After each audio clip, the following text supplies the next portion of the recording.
A green space is defined as any area of nature, such as nature trails, national parks, woods, or any other place where the amount of natural growth and wildlife greatly outnumbers the amount of human structure.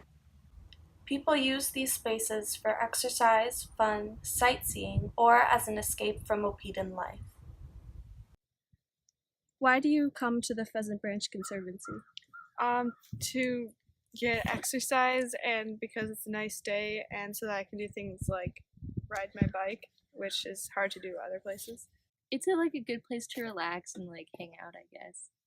Countless studies, including those done by the Journal of Affective Disorders, the U.S. National Library of Medicine, the Journal of Environmental Physiology, and the Association of Psychological Science, citations in the credits, have found positive effects of being in nature on the mental health, stress relief, concentration, and cognitive function of individuals. How does being in nature affect you mentally? It's very calming. It's really calming. I feel more I don't have to worry about school and stuff. The clips of nature you've been seeing were filmed in the Pheasant Branch Conservancy Trail in Middleton, Wisconsin, which is the nearest green space to me. Areas like this can be found all across Wisconsin, America, and the world. However, it might not always be that way. Biologist and environmentalist Rachel Carson expressed concern in her 1962 book Silent Spring about what continued and pervasive use of pesticides might mean for the safety of green spaces in the future.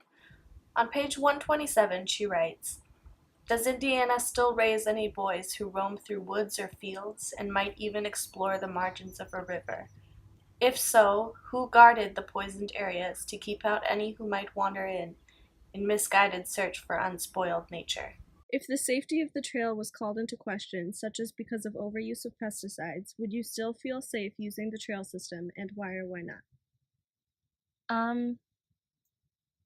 I would have to be more aware of where I was walking and stuff.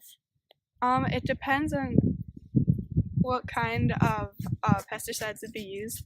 Like if the air was unsafe, then probably not. But if it was just the fields and only the fields, I probably would still use them. Unfortunately, once sprayed, pesticides don't go away and they very rarely stay where they're supposed to. Through the process of biomagnification, their effects become worse at every step of the food chain, as every creature who consumes another that's come into contact with pesticides, the density of the poison within that creature's system increases, and so does the chances of their illness or death. Through the interconnectedness of nature, pesticides spread from surface waters and underground seas to realms of the soil, Earth's green mantle, and indiscriminately from the sky, which are a few of the chapter titles from Silent Spring. It is not only the safety of green spaces that might threaten their continued existence. In December of 2017, President Donald Trump announced plans to slash the size of 2 U.S. national parks to make way for oil and gas drilling, mining, and other resource extraction activities. Citation in credits. As resources become increasingly rare, these attempts to repurpose green spaces continue, and more attempts are realized.